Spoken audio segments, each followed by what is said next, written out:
Everyone's heard it. The moon landing was fake, the government controls the weather, or that lizard people run the world. Sounds absurd, right? And yet, millions believe. Why?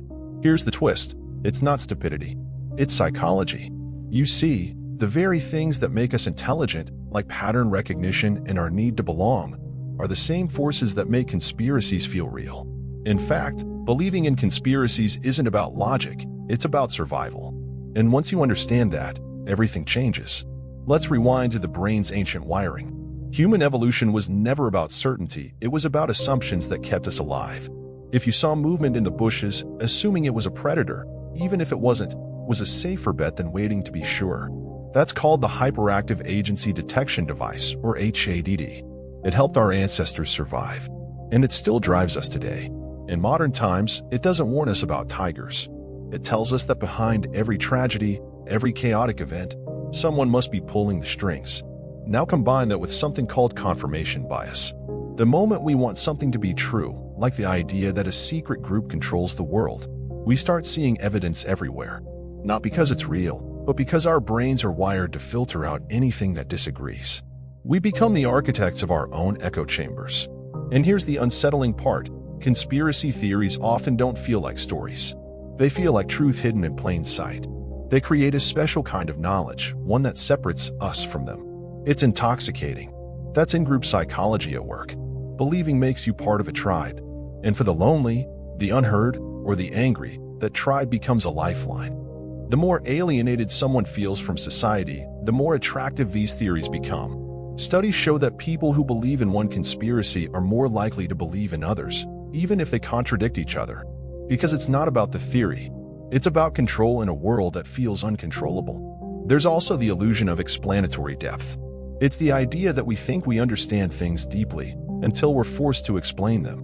Conspiracy theories exploit this. They offer neat, packaged explanations to incredibly complex problems. And most of us never dig deeper. Now, let's talk dopamine. Yes, the brain's reward chemical. Every time we discover a new piece of hidden knowledge, we get a little hit. It feels good to feel like you're outsmarting the system. That rush? That's psychological reinforcement. It's addicting. And here's a scary truth. Algorithms love conspiracies. Platforms like YouTube, TikTok, and Facebook are designed to keep you watching. Emotional content, especially fear or outrage, gets clicked. And conspiracy videos? They're emotionally charged, high-retention content machines. The result? A digital echo chamber curated for fear. If this is already blowing your mind, take 2 seconds to subscribe and turn on the notification bell. We go beyond surface-level psychology here on Subject 29. Let's make sense of the madness together. Back to it. What makes conspiracies especially sticky is cognitive dissonance. When faced with evidence that contradicts a deeply held belief, the brain doesn't let go, it doubles down. Why? Because admitting we were wrong is more painful than continuing the lie. So the more someone invests in a theory, the harder it becomes to let go. They don't just believe it, they need it. Let's bring in terror management theory. It states that when people are reminded of their mortality, they cling harder to their cultural beliefs, especially those that give life meaning. Conspiracies do just that. They make the chaos seem ordered. Random death? No. It was planned.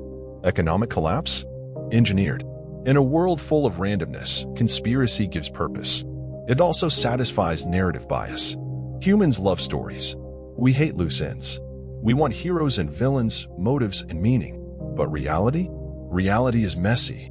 Conspiracies stitch it into a narrative that feels clean and understandable, even when it's wrong. Think about QAnon. It promised a coming reckoning, a secret war, and a chosen few who saw through the lies. For believers, it wasn't just a theory, it was a mission. They weren't spectators. They were warriors of truth. That's the psychological power of grandiosity and purpose. And this isn't just theoretical. A 2021 study from Cambridge found that people who felt powerless or disconnected were significantly more likely to believe in conspiracies. Because these beliefs offer an emotional fix. They promise identity, meaning, belonging. So how do we protect ourselves? First, cultivate intellectual humility. That's the ability to say, I don't know without shame. It's rare, but it breaks the cycle. Second, pause before sharing. Ask, does this give me power because it's true or because it makes me feel powerful? Third, understand the emotional need behind the theory. When someone shares a conspiracy, they're often sharing a deeper emotion: fear, anger, loneliness. Address that, not just the facts. Because here's the truth: we are all vulnerable. No one is immune to the pull of psychological patterns that make conspiracies so believable. The difference is whether we let them control us, or whether we understand them enough to choose differently. If this helped you see something you've never noticed before, share it. Help someone out of their echo chamber. And don't forget to subscribe, because the next video will explore something even deeper: why we lie to ourselves. This is Subject 29. We see the world, not as it appears, but as it truly is.